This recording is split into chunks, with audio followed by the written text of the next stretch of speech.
எங்களுக்கு தேசிய ஜனநாயக கூட்டணின்னு ஒரு கூட்டணி இருக்கு. நாங்க ஏதோ தமிழ்நாட்டில் மட்டும் இல்ல. திமுகவுடன் பாஜக மறைமுக கூட்டணியில் உள்ளதா என செய்தியாளர் எழுப்பிய கேள்விக்கு பாஜக எம்எல்ஏ வானதி ஸ்ரீனிவாசன் காட்டமாக பதிலளித்துள்ளார்.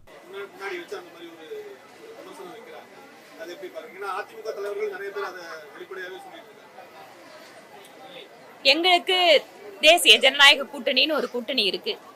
நாங்க ஏதோ தமிழ்நாட்டில் மட்டும் இல்ல, அகில இந்திய அளவில் இன்று முதன்மையாக இருக்கக்கூடிய கூட்டணி, மத்தியில ஆட்சியில் இருக்கக்கூடிய கூட்டணி என்றால் அது தேசிய ஜனநாயக கூட்டணி.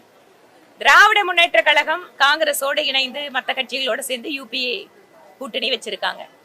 இதுல அரசாங்க நிகழ்வுகளை ஒரு கூட்டணி பார்வையில் பார்ப்பது தவறு. இதற்கு முன்பாக அதிமுகவோடு கூட்டணி இல்லாத காலங்களில் கூட எங்களுடைய மத்திய அமைச்சர்கள் நிகழ்ச்சிக்கு வந்திருக்காங்க, நிகழ்ச்சியில கலந்திருக்காங்க. அரசாங்கத்திற்குமான உறவு, அரசு நடைமுறைகளுக்கான உறவை அரசியலோடு பொருத்தி பார்க்க வேண்டிய அவசியம் கிடையாது.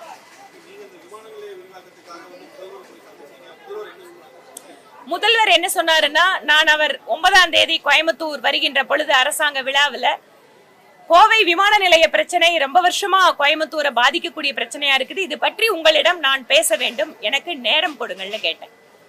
அதற்கு பின்பாக எனக்கு முந்தாநாத்து தான் நேரம் கொடுத்தாங்க.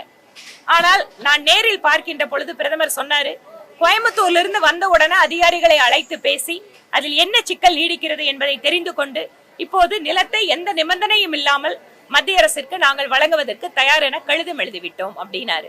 அதற்காக நான் நன்றி தெரிவித்தேன். ஏனென்றால் விமான நிலையம் என்பது விமான பயணத்தோடு நின்று விடுவதல்ல. இது விமானத்துல யாரோ வசதியானவங்க போறாங்க, அவங்களுக்கான வசதி அல்ல.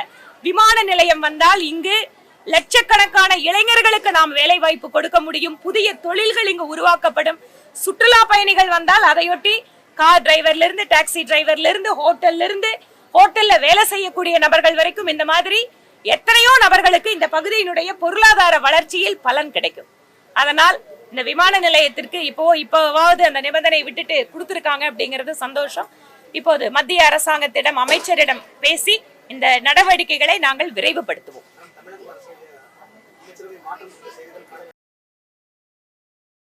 செய்திகளை உள்ளது உள்ளபடி தெரிந்து கொள்ள ரெஃப்ளெக்ட் நியூஸை சப்ஸ்கிரைப் பண்ணுங்க.